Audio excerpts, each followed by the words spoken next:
Later, when Dr. Margrove returned to the upper floor, he was perturbed to find that there was nobody guarding the landing. He pulled open the doors and walked in. It was then that he saw the carnage. He saw police officers lying on the floor in pools of blood, and every door to every room was standing wide open.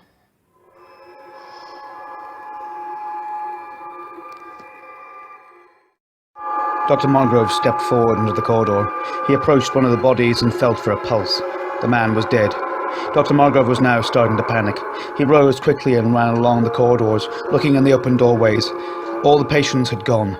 There were more bodies strewn across the floor. "Gottfried!" he shouted. There was no answer. The place was like a tomb, silent and full of death. "Gottfried!" he called again. He checked the rooms of Rose and McSorley, empty. He ran into the next corridor. More bodies and more blood. The patients could be anywhere in the building by now. He checked the activity room. He saw Gottfried sitting on a chair with his back to him. "Sergeant, what the hell happened?" He ran up to him. But as he came round to the front of him, he realised that the sergeant wasn't going to be able to tell him anything. His face had been beaten to a pulp. Dr. Margrove ran from the room, his eyes wild, his adrenaline pumping like crazy. He had no idea what to do. And then he noticed something. The door to the clock tower was standing open. Had someone gone up there? If he went up there without protection, he would surely die. Paulson was writing in the half-darkness when something slammed against the door. He dropped the pencil and looked up. The officer's face was staring in through the bars, but his eyes weren't focusing, and his head was now beginning to bleed. He slipped down the outside of the door. Paulson froze. And then another face came into view. It was Billy Rose. He grinned at Paulson and then unlocked the door. He stood there with a bed leg in his hand. "Lockdown is over, and so is your life." He stepped into the room. There was at that moment a blinding flash of white light that seemed to have come from nowhere. Rose fell back against the padded wall and dropped to the ground. Paulson was stunned. "We have to go," he heard Temperance say. "We have to go now." Without hesitation, Paulson snatched up the bed leg and rushed out of the cell. He suddenly felt energized, like he weighed nothing at all. He ran faster than he'd ever run before. I feel... "You feel me," said Temperance. "Just keep going. We can do this together." As he ran, he was aware of voices and feelings that had never crossed his mind. "What am I hearing?" he asked. "You are hearing your soul, Matthew, the inner part of you that is not governed by fear or pain. Listen to what it's telling you." Paulson listened. He saw images of his parents. He saw images of Dr. Margrove and Nurse Billings. He saw light all around him. "Believe in your goodness," he heard the voice say. But it was not a voice he had never heard. It was his own. Dr. Margrove began to ascend the tower stairs. In one hand he held a lantern, in the other a truncheon taken from one of the dead officers. He trembled in every limb. Sweat poured down his face. He moved as fast as he could, but still with caution. One of the patients could come at him at any minute, and he probably wouldn't stand a chance. What the hell was he doing? "Face it, Margrove," he told himself. "You have lost this fight. Your asylum is gone. You should have been able to protect these people. You should have done more." He tried to shake away the thoughts and stay focused, but now the demons were all around him, waiting beyond the edge of the light. When he reached the top, he paused. Here on one quiet, a small ledge, were the workings of the clock. A rail was all that separated him from a deeper, sheer drop, all the way down in the middle of the stairwell, down into the dark. "Hello?" he called. "Anyone up here?" Suddenly a black shadow rushed out at him from behind the workings and flung itself on top of the doctor. Dr. Margrove screamed in terror and swung his truncheon at the figure. He made contact. The figure let out a yelp of anguish before the face came into view. Ambrose McSorley glared down at him with a maniacal expression. Dr. Margrove hit him hard across the face with the truncheon, and McSorley slumped over him. On the first floor, everything seemed to have gone quiet now. The patients were calm, and some of them were sleeping. But at that moment the air was rent by a sudden scuffling and shouting just outside the door. The nurses looked at each other in alarm. The scuffling suddenly ceased, and there was silence again. The nurses stood up and began to walk towards the door. They held each other by the hand. They were shaken with fear. "Officer," they called. "Is everything okay?" The door opened. Dr. Margrove staggered down the stairs towards the second floor. There were no officers anywhere in the sight. He ran to the first ward and yanked open the door. The place was deserted. He ran on to the next ward and found the same situation. No patients and no staff. His heart nearly stopped beating. He ran down to the first floor. Lying outside one of the wards, he saw one of the psychotic patients. "Dr. Margrove!" He physically jumped as Paulson came sprinting towards him. "Matthew, what are you looking for you? You're in danger." "You're damn right. The psychotic patients have escaped. Where's everybody?" "I don't know. Oh, God. We have to get out of here. I'm not leaving this place. You hear me? I'm not. This is my asylum. I've taken care of it for 10 years. I'm not about to simply run away. We have to find the patients and get them to safety." They ran like the wind, checking every ward, every office, every cupboard, anywhere they could conceal someone. Where in God's name were they? They ran to the main foyer, and there they found them. 40 patients and 20 nurses, all huddling together with sticks and broom handles. Nurse Fisher was herding them out the door, helped by the few remaining officers that were still alive. "We're taking them in the carts to the police station. The first 30 have already gone. The station is tiny. It's not equipped to handle an influx like this. And what do you propose to do with them once they're all there?" Nurse Fisher turned on him. "What would you rather us do, Doctor? Keep them on the grounds like the animals?" Dr. Margrove lowered his head. "We're professionals, Doctor. Have a little faith in us." "All right. Take Paulson with you." "No, Doctor, I'm staying here with you." "I'm not arguing with you, Matthew. You will go with the Nurse Fisher now." Paulson was herded with the rest of the patients out to a waiting cart. 10 minutes later, when all the patients and staff were gone, Dr. Margrove bolted the 2 front doors and walked back into the foyer. There was absolute stillness. He stood there for a few minutes, listening for any sounds. How had this happened? What had happened?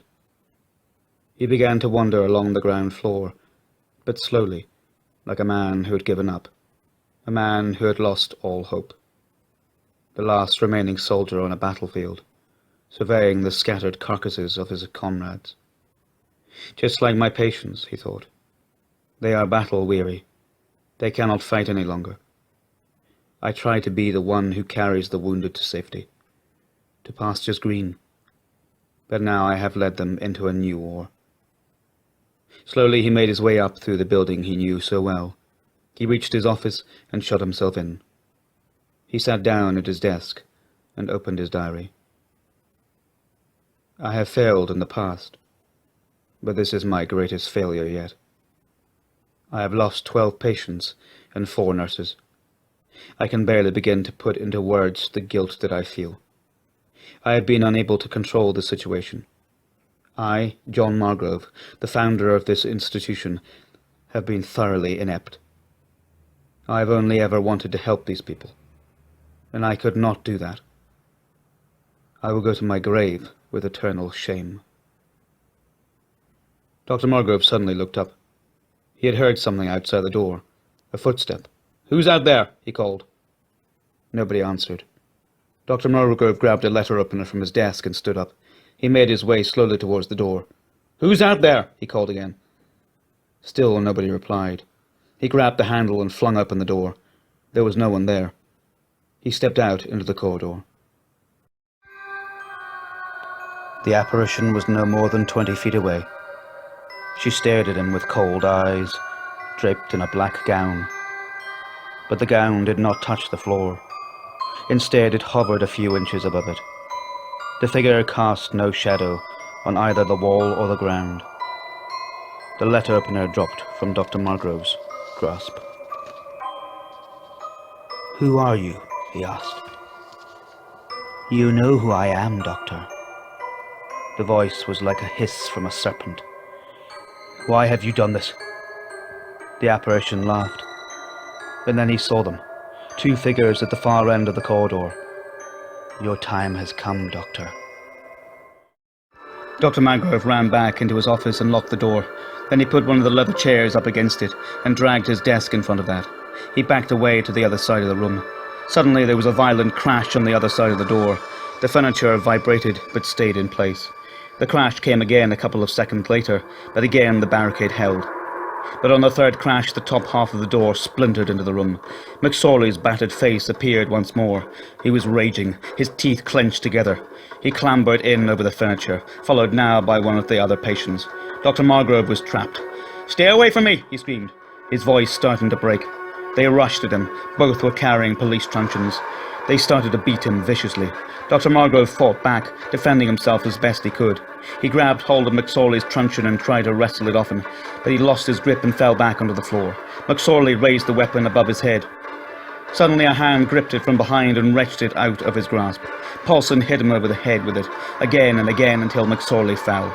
He then turned and flung himself on top of the other psychotic patient and beat him until he lost consciousness. "Paulson!" gasped the doctor. Paulson stood up easily. They stared at each other for a moment. "You saved my life." "It was the least I could do." "I thought I sent you away." "You did. Jumping out of a moving cart isn't as easy as people say it is." Dr. Margrove began to laugh. "Come on," said Paulson, helping him up. He walked him to the broken door and out into the corridor. Suddenly Paulson stopped. He felt very odd. His whole body began to tingle. He could sense her. She wasn't finished yet. "Matthew, what's wrong?" He let go of the doctor and stepped away from him. "Are you ready?" asked Temperance. Paulson nodded. "I am ready." Then he raised his head. "Bella!" he shouted. "Come forward if you dare. I'm back." For a minute, nothing happened. And then the atmosphere began to change. Bella stood before them now, her gown billowing wildly in an invisible wind. "You called, Temperance." Paulson stood in front of her, infused with the spirit of the simple servant girl. "It has been a long time since I spoke with you. I do it again now, because I come to banish you. Banish you with light, my light, the light of pure energy. Your energy is tainted with darkness and evil. Do not speak to me as though you were above me, wench. You have not the power that I possess, nor the status that I once held. You destroyed my work and my place in the community. You had no place in that community, Arabella.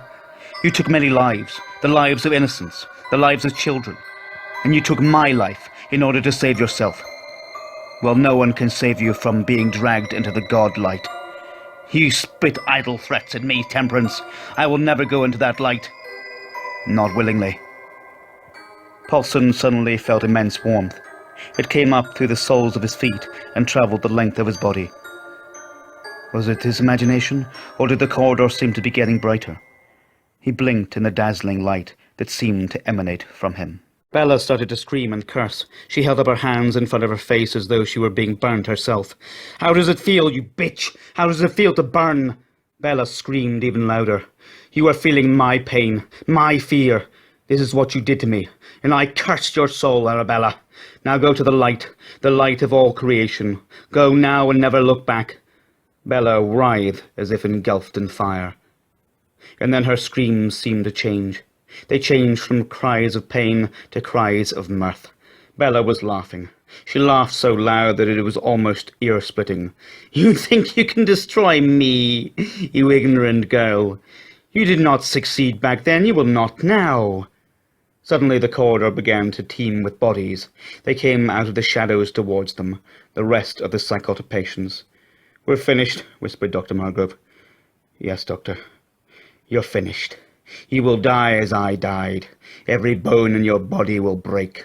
And as for your little friend, he will have the same fate. You cannot save them, Temperance. You always were useless." Paulson tried to shield Dr. Margrove as the patients ran forward. "I'm so sorry, Matthew," whispered the voice in his ear. "Be brave. It will all be over soon." Balfour stood in the doorway to what would have been Dr. Margrove's study, listening as Margrove read his ancestor's last diary extract. When he'd finished, he looked up. "What happened after that, we can only guess." Balfour let out a deep breath.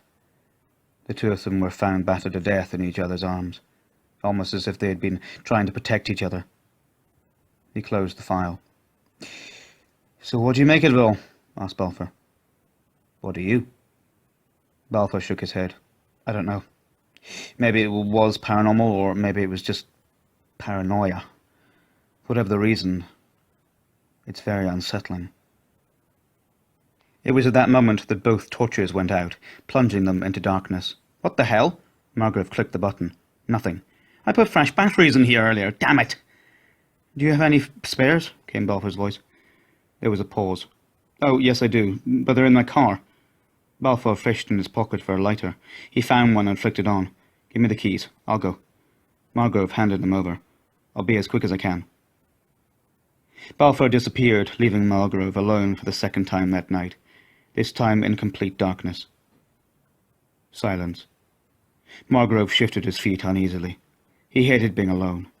When he was alone, she came. He could hear her laughing now.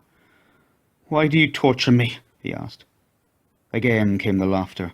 Margrove's heart started to thud. His anxiety rose. "Well, you know how to get rid of me. Kill yourself, and then you will never hear me again. It is very easy, Margrove. You find a high window and jump, just like Matlow did." Margrove started to tremble. "This was your idea. You wanted to finish things here, so do it. Do it. Do it." She ended in a scream. "Shut up," he yelled. "Just shut up." He began shaking his head from side to side, trying to silence her. "You look ridiculous, but then you always have. Nobody respects you, Margrove. You are a failure, just like your ancestor. My ancestor was a great man. Don't you dare slate him." "Who are you shouting at?" "Who am I but a voice in your head? I do not exist. You created me. Or did you? Maybe I am real. Maybe I'm haunting you." "What do you mean?" "Think about it." Balfour opened the car door and shone the lighter around him. On the back seat was a bundle of abseiling equipment. Balfour tried the glove compartment.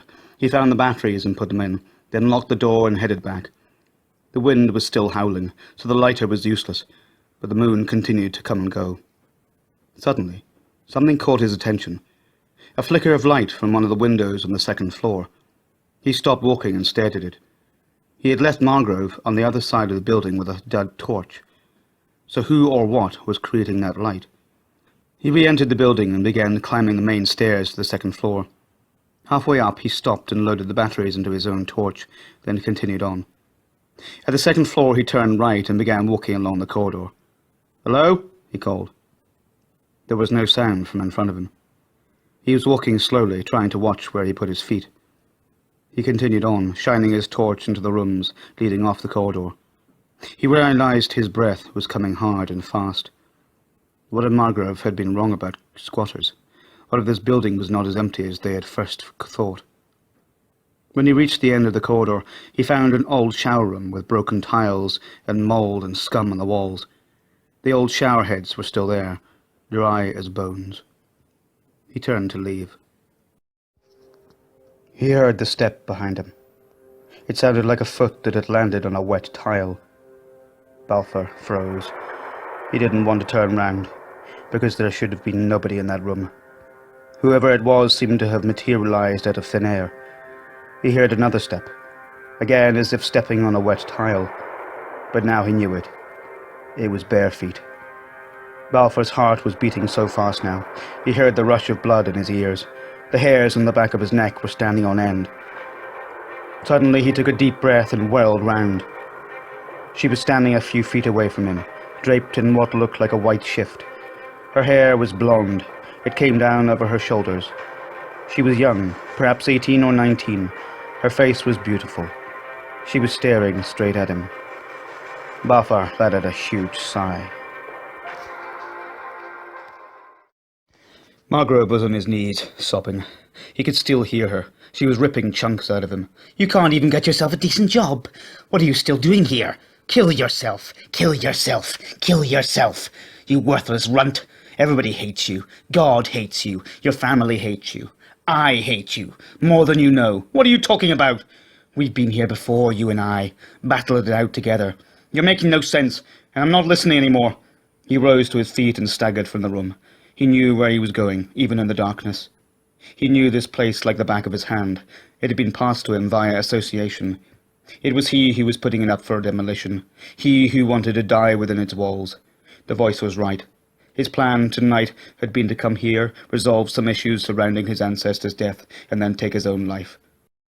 Balfour would have written it all up. He would have been a perfect study for his coursework. A mentally ill man who takes his life in his famous ancestor's old asylum. Balfour would get straight A's. He was tired of the voice, tired of never having any peace. She had started speaking to him during a visit here several years ago with a surveyor who was looking at a possible renovation job.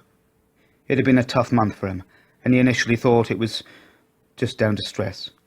But then, when the voice seemed to follow him home, he realized there was something more to it than just stress. He climbed the stairs now to the top level. Balfour waited for the girl to reply. "Are you okay?" he asked gently. "Mine is a tragic story." "Tell me, please." "I am stuck here. I cannot leave. There are places you can go for help. My friend and I can give you a ride back into town. We can—" "You don't remember me, do you?" she said. Balfour frowned. "Do I know you?" "You did once. I kept you company on those long nights. I told you how good you were." "Wait a minute," said Balfour, starting to laugh.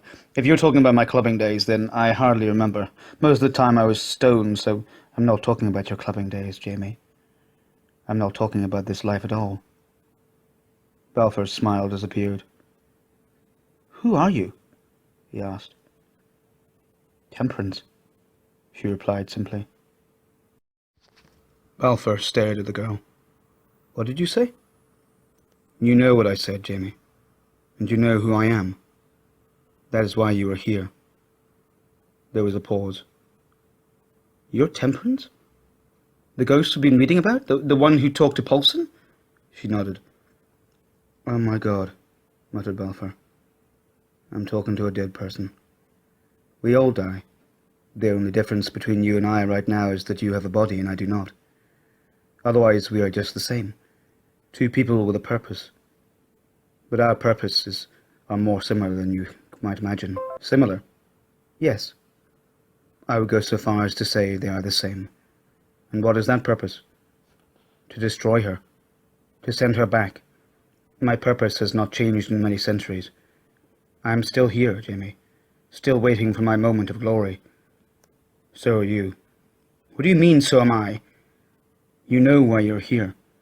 "Yes, to help solve Dr. Margot's murder." "No," she said. "You are here because, like me, you have unfinished business.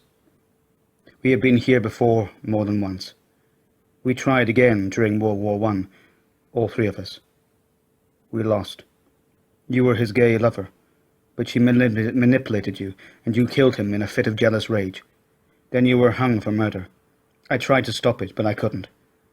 So we tried once more in 1963. That time we came very close, but she was just too strong. You know what happened. You studied it in your coursework. The doctor in charge took his own life. He shot himself because he thought he was responsible for the death of one of the inmates. You." "What?" "You were that inmate, Jamie. Just as you were Dr. Margot's friend and patient, Matthew Paulson. And just as you were my good friend, Tobias, the one who jumped onto the cart as I was being taken to my death. You tried to help me back then, but the odds were too much against you. You vowed that you would help avenge me. You were part of the gang that beat Arabella to death. All three of us, you, myself, and Anthony Margrove, have tried to destroy her ever since. We thought we had destroyed her in 1536, but her soul prevailed. We have been trying to end this for 500 years, and for 500 years she has sought to destroy us in return." "So who was Anthony?" asked Balfour. "His own ancestor. You have both been drawn back to the same place, back to where it all started. Until this thing is resolved, you will continue to be drawn back here to help me." "And the doctor who shot himself? That was Anthony too?" "Yes." "And my gay lover?" Temperance nodded. Balfour shook his head and let out a deep breath. "This is too weird. I can't believe what you're telling me." "You must believe it, Jamie. If this has ended in tragedy all these years, then what makes you think we can destroy her this time? We have both died. Are we going to die again tonight? Margrove made his way up the clock tower, hugging the wall for guidance. When he reached the top, he felt his way towards the barrier. He felt it beneath his fingers, the cold, damp wood. It was rotten. Beyond it was a long drop to the bottom. He hesitated now. Would it hurt? He might not die immediately. He might lie there in agony for a while before dying. "You won't suffer," she said. "It'll be over in an instant." "I said I'm not listening to you. Then get it over with. What are you waiting for?" Margrove began crying again. "Who are you? Why are you haunting me?" "Because I'm not likely to forgive the man who beat me to death and left me to rot in a stagnant well." Margrove frowned. "I did no such thing." "Oh, yes, you did. A long time ago. I am Bella." Margrove's heart stopped. Bella screamed in his ears before he lost consciousness. Spots flashed in front of his vision. He could still hear Bella screaming. He was bundling her into a cart. Her hands were bound behind her back and sacking covered her head to smother her cries. The cart started to move. It picked up speed and thundered off into the night. It stopped 20 minutes later. He dragged Arabella out and dumped her on the ground. Nearby was a well. 5 men, all armed with sticks and clubs, gathered around. Tobias handed him a club. "It is time for revenge, Arabella. You had my innocent daughter burned as a witch. I watched her burn. I watched my only child go through that. Now you can burn in hell." He raised the club and brought it down hard on top of her. She screamed in pain and started struggling. Then the others joined in. They struck her again and again all over her body. Her cries rent the air. Then he struck her twice on the head, and the screams stopped. The only sound was heavy breathing. They dragged her to the well and threw her in. "Justice is done," he said, dusting off his hands. Margrove opened his eyes with a start. Someone was shining a flashlight in them. "Anthony, are you okay?" It was Balfour. He helped him sit up. "I think I must have passed out. We need to get out of here." Margrove didn't move. "I have the strangest feeling." "Yeah, I have the same. That's why we need to go. Now, come on, let's get up." Whoa, give me a minute, please. Just listen," he explained to an agitated Balfour. "You were her father?" asked Balfour. "Yes. That's why she wants me dead. Apparently I was with you." Balfour then explained what he had been told. Margrove stared at him. "I was Dr. Margrove?" "Me?" "Yeah, you. I don't understand myself, but we need to move. I'm not staying here another moment longer. We're getting out of here and we're not coming back." As they staggered back down the stairs, Margrove said, "It was her all along." "What are you talking about?" "I thought I was schizophrenic. For years I had been hearing a voice in my head. It started here one afternoon. She latched onto me. She followed me home. How can a spirit do that? I thought they were grounded to wherever they were." "I've heard of it happening, but not to that extent." "She wanted me to kill you. Please don't. We've barely got to know each other." "I think we know each other very well. That's why I read your article. That's why I brought you here." "Yeah, thanks for that. But I have no intention of dying tonight." "That's why you like animals so much," continued Margrove. "Why you write. Why you cared about your uncle's mental health. You were following the breadcrumbs back here." "I think you mean blood drops.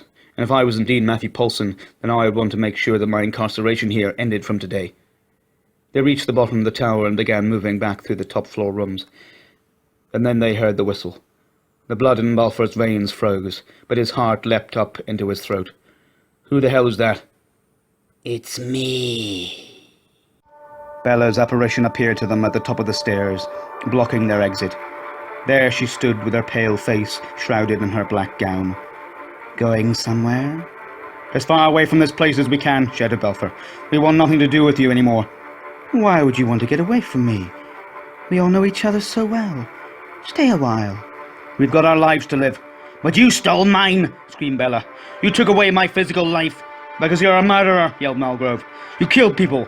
You still kill them. Murderers need to be punished. It was not your duty to punish me. Only God has the right to do that." "You are not of God," shouted Balfour. "You are of the devil." "What does it matter? By killing me, you are no less evil. We were taking our revenge on you. Exactly what you have been doing to us. Don't talk of who's more evil, you hypocrite." Bella suddenly smiled. "It feels cold in here. Maybe we should warm the place up a little." Suddenly, from behind them, there was a roar and a wave of hot air. When they turned, they saw the whole corridor ablaze. "Oh, shit!" shouted Balfour. Bella laughed. "Beg for your life, gentlemen. Beg for my forgiveness, and I will let you walk out of here. If you do not, you will burn like your precious temperance. Beg me! Beg me!" "Go to hell, bitch!" shouted Balfour. The flames began to lick the walls, advancing towards them. Balfour was sweating, his breath coming hard and fast. "Find my body. I am under the mortuary," she said. "Give my bones a proper burial." "Let us out of here and we will do that," said Margrove. "I don't believe you. Convince me." "How do I do that?" asked Margrove. "Don't make any deals with this witch," said a voice. Temperance walked out of the flames. "You cannot trust her. She hasn't an ounce of honesty in her being. You talk of forgiveness. You should be begging for mine." Bella laughed again. "I swear on my mother I will find your bones and bury them properly," shouted Margrove. "This ends tonight. I will put you in the ground. But if I do that for you, you must promise me that you will never harm me again. We lay this to rest." "Agreed." "I am telling you, you cannot listen to her. She is a liar and a devil worshipper. I will never stop until you are sent to the realms of judgment, sent to where you can never do harm again." The flames suddenly blew themselves out, leaving nothing more than an acrid smell in the air. "Go, Margrove. Do as I ask. I trust you." Margrove stared at her for a moment, and then nodded. "Let's go, Jimmy." The wind hit them like a hurricane as they opened the door and rushed outside. "Where's the mortuary?" asked Balfour, shouting through the gale. "Where it's always been. Follow me." They ran round to the back of the building and across the grounds towards an area of trees. A mortuary building had been tucked out of sight in the 60s. Margrove kicked in the door. The building was in process of being demolished, but they hadn't got very far. Workmen's tools and sledgehammers lay around the place. Margrove grabbed one of the hammers. "Take one as well. This is going to be a two-man job." "Where the hell do we start looking?" Margrove was moving through the rooms. Eventually they came to the storage room in the middle of the building. On one wall there were 2 rows of rusting metal lockers. Balfour shivered. The whole place had a sickly scent of formaldehyde. Suddenly Margrove heard her in his ear. "I am underneath you," she told him. "Beneath the floor is the remains of the well. I am 15 feet down." "How am I supposed to get down that far?" "The answer to that is on the back seat of your car." Margrove ran back to the car and retrieved the abseiling equipment. "What's that for?" asked Balfour. "I'm going to need it to get to her." They began to smash through the floor bit by bit. Half an hour later they had exposed the opening of the ancient well. "Have you ever seen the film Ring?" asked Balfour. "No," replied Margrove, putting on his gear. "That's maybe a good thing." Margrove wrapped the rope around a thick pipe on the wall. "If that breaks, I'm not coming down to you." Margrove got into his harness and lowered himself over the edge of the hole. He began releasing the rope an inch or 2 at a time. He shone his torch down the shaft. He could see the glimmer of water far below him. He kept descending. It was freezing cold. How deep was that water? The further he went, the more lonely and vulnerable he felt. Down and down and down. Colder and colder. It felt like ages before he heard the rope slap the water, and a few moments later he felt his feet getting wet. "Now what do I do?" he muttered. "Start searching," said the voice. "Start searching," he repeated. "Good idea." He lowered himself deeper into the water. It started coming up to his thighs. "This is madness. What was I thinking?" "Life is madness," said Bella. "We are all mad in some form or another." Margrove listened to her. Her voice had changed now. It was no longer harsh or menacing. It was more sedate and thoughtful. "You've been down here all this time, waiting to be found. 500 years is a long time. A long time to hate. A long time to think about things. What have you been thinking about, besides myself and Balfour?" "Firstly, revenge. I wanted revenge on my attackers, on the world and everybody in it." "And after that?" asked Margrove. "After that, after every possible thought about hatred and murder had been used up, then I began to think about myself. I thought about the choices I had made, and the deeds I had done, and suddenly they did not seem so great. What was I doing? I asked myself. Why was I still here? What was the point in revenge? I was too afraid to move on, too afraid to move into that light of judgment. So I began to judge myself. I asked myself why. Why had I taken those lives? Why had I sought the darkness? I was a wealthy woman. I had everything I needed. A husband who had loved me, a house that sheltered me. I made a choice to kill. I know now I made the wrong choice. I cannot take back the lives that I extinguished, nor the hurt that I caused as a result. I took away your daughter, Margrove, and I'm sorry. Margrove was stock still. His legs were beginning to go numb in the water. You were apologizing to me? Up until half an hour ago, you were screaming abuse at me. I was drawing you back. I needed to end this. I started all this madness. It was up to me to finish it. Forgive me for what I have done to you. Forgive yourself for what you did to me. We are both equally wrong. And now we are both equal. Help me to break this circle of rage.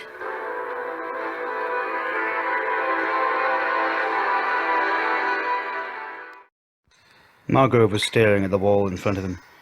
He suddenly realized he was crying. I killed you. I put you in here. I left you at the bottom of this well for 500 years. What have I done? Margrove began to sob suddenly with immense grief. You burned her. You burned my only child. I couldn't let it go. I cannot let it go. Ask yourself, Margrove.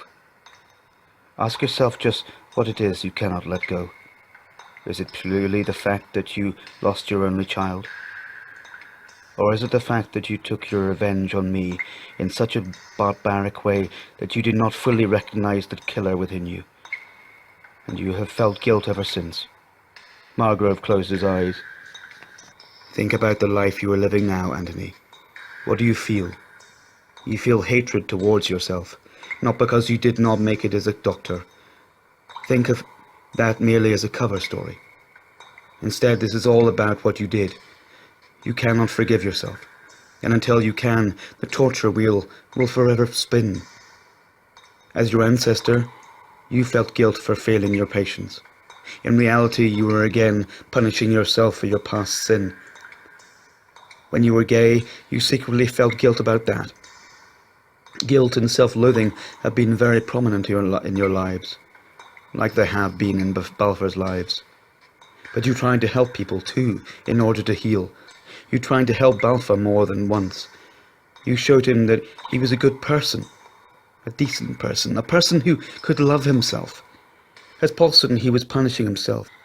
You drew him to you. In this life, he has learned not to hate himself anymore. Slowly over the centuries, you are both learning this very important lesson. Now all that is left to do is shake hands and put this all behind us. Margrove suddenly began lowering himself further down into the water. Only when he came up to his chest did he finally feel the bottom. The water was filthy, but he knew what he had to do. He took a deep breath, shut his eyes, and ducked under the surface. He immediately felt the intense cold go straight for his head. He dropped to his knees and felt around with his hands. The first thing he felt was a smooth, round object, like a rock. He moved his hands down. He touched what felt like slimy sticks. They were curved. He moved his hands back now to the round object and explored it more with his fingers. He found teeth and eye sockets. He resurfaced and gasped in the air. I found her! He shouted. His voice echoed up the shaft. Balfour shouted back. How do we get her back up? See if you can find a bag. The skeleton might not be intact. After that, get me a ladder. Balfour shook his head. You didn't think this all the way through, did you? No, but let's just argue about it later. Where am I going to find a 15-foot ladder? There's one round the north end of the main building. How do you know that? The demolition crew are starting to move in with their scaffolding. I saw it there the other day. Balfour went into the other room where the workmen's tools were and found a large canvas bag filled with hard hats. He emptied them out and ran back to the well. "One bag coming down," he shouted. He dropped it and Margrove caught it in a few moments later. He untied himself and attached the rope to the bag so that it hovered just over the water surface. Then he began pulling up the bones. He was right. Quite a few of them were scattered. Some of the ribcage had been smashed, and the head was severed from the spinal column. As he placed the bones in the bag, he felt very strange. He was handling the bones of the woman he put here in the first place.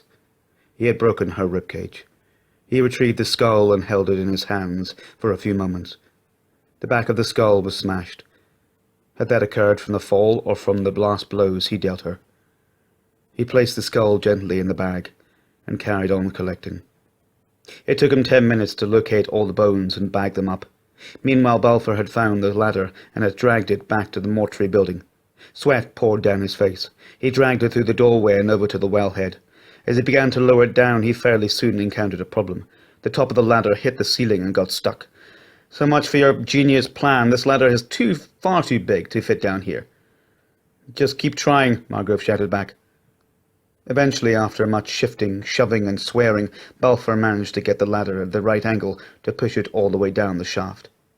Margrove climbed slowly up the ladder, with a bag of bones slung over his back. When he reached the top, freezing cold and soaking wet, he handed the bag to Balfour, before collapsing to the ground and shivering violently. "Good work," said Balfour. Margrove looked up at him. "I'm a good person. We need to get out of here. And you need to get out of these wet things. Got a change of clothes in your car, too?" "As a matter of fact, I do." "Really?" "No." Balfour smiled. "Could be a workman's overall through by." Margrove found down that fitted Geek adequately. "Okay," said Balfour. "Now what do we do?" "Bury her." "Where?" "Anywhere on the grounds. We need shovels. There are shovels in a shed near the old flower garden." Once the shovels had been retrieved, they took the bag of bones to a spot near the old farm. As they walked, Margrove was telling Balfour about his experience in the well. They began to dig in the torch-illuminated storm. It took them 45 minutes to dig a hole deep enough. Margrove jumped into it with the bag and began to take the bones out one by one and lay them together in a neat pile in the cold earth. Once he was finished, he climbed out again and began shoveling the dirt back in. They smoothed it out and patted it down. Both of them stood there in silence. "Are you going to say anything?" asked Balfour. After a pause, he said quietly, "We are all human. We have all loved. We have all hated. And we have all killed. She was no worse than any of us." Balfour took off his glasses and rubbed his eyes wearily. "I don't know what to make of all this. I woke up this morning with one idea of myself. Now I have been told something completely different. I don't know which one to believe. Believe what you want. I know what I'm going to believe. It just seems so incredible. Does it really, though? It all adds up when you think about it. We were both there. We have been reading about ourselves all night." Balfour shook his head. "Doesn't that screw with your head? You're the psychiatrist. You tell me." "It screws with mine," said Balfour. As they headed back to the car, Temperance was watching them. She should have felt happy that they were still alive, that things had been different this time. But she didn't.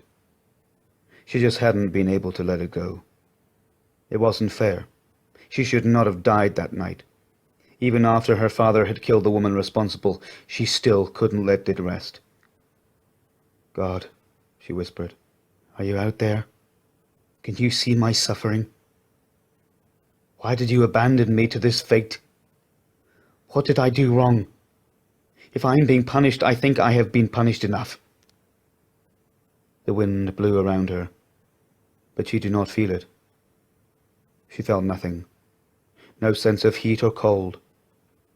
She looked up towards the moon. "Please help me."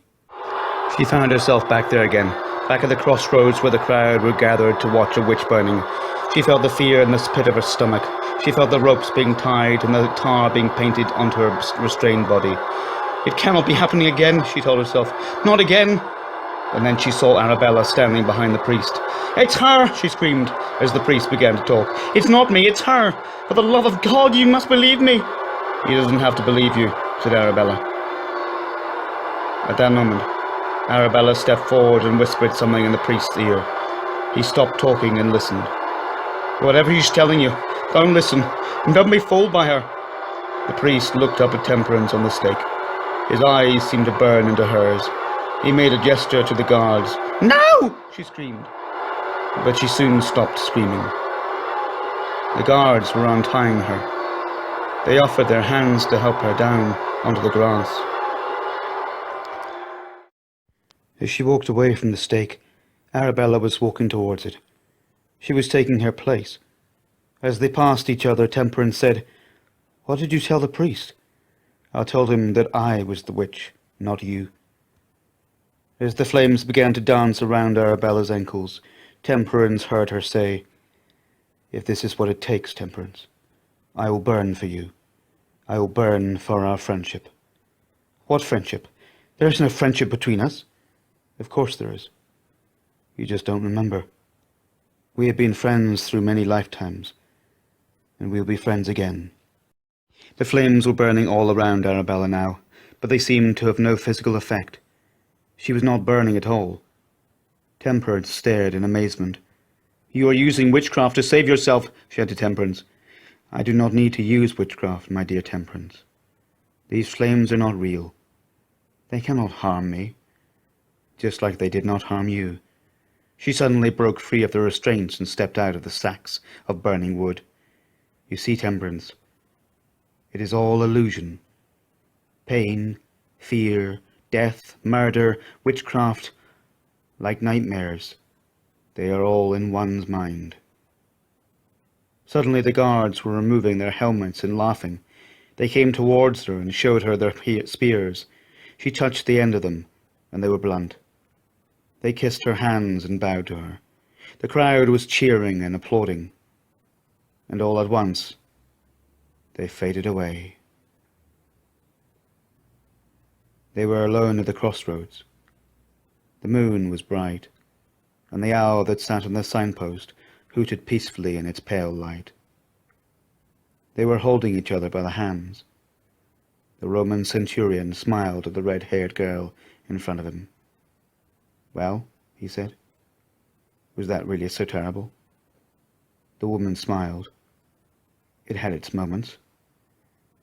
Thank you for sharing this journey with me. Do you understand now? She nodded. As a servant, you murdered your master out of blind hate, except that I was not your master, but a friend who volunteered to die at your hands. But still you would not forgive yourself. So in the end, I had to forgive you. We came up with this scenario, a scenario where you would again hate me. You knew the hatred would consume you, as it did in 42 AD. But your hatred in this life was hatred of yourself. I had to show you the illusion. I had to pull back that veil and remind you that the life we played out as servant and master was not real, not even the murder. I forgave you back then. I forgive you again. Now you must forgive yourself, just like the two servants who assisted you have learned to forgive themselves. The woman nodded. I do forgive myself. But what did you learn from this? I learned about killing and rage, so I could understand you better. The Roman centurion smiled. Come, my chariot awaits. Where are you taking me? Home, he replied. Epilogue. Matthew Poulsen sat in the padded cell with his pad of paper and pencil and began to write. He knew what the story was now, and he would write it in memory of his beloved Nurse Billings. Once upon a time, in the enormous garden of an enormous house, there lived a gardener who tended to all the plants and trees. He loved his job very much. He kept the gardens beautiful. He only planted beautiful flowers. Nothing ugly was allowed to grow there. Except there was an ugly thing in the garden. A thorn tree, all gnarled and ferocious. He had tried many times to get rid of it. He had tried hacking it down with an axe, but he found that the tree was too tough. So he had tried uprooting it, but the roots went too deep. One day, he had just been to the market to collect some more plants. He had found a new one there. It looked lovely and was just the thing for his beautiful garden. He planted it in a flower bed amongst other shrubs.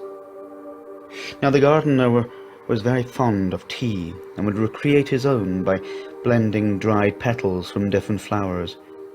He decided to collect petals from this new plant and see what they would taste like. He blended them in with the rose petals and put them in boiling water to infuse. Once ready, he took it out into the garden and sat down on his little chair to drink it.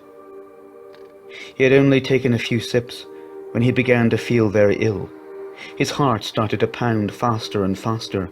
When he tried to stand up, he found that he was dizzy. He did not know what to do. The new plant must have poisoned him. Suddenly he staggered and fell against the thorn tree. Several of the thorns pierced his skin and drew blood, which drained away into the grass. It was at that moment that he began to feel better. The dizziness left him, and his heartbeat returned to normal again. Had he not bumped into the thorn tree, the poison might well have remained in his body and eventually killed him. And forever after, the gardener looked after that thorn tree as tenderly as he did his beautiful flowers.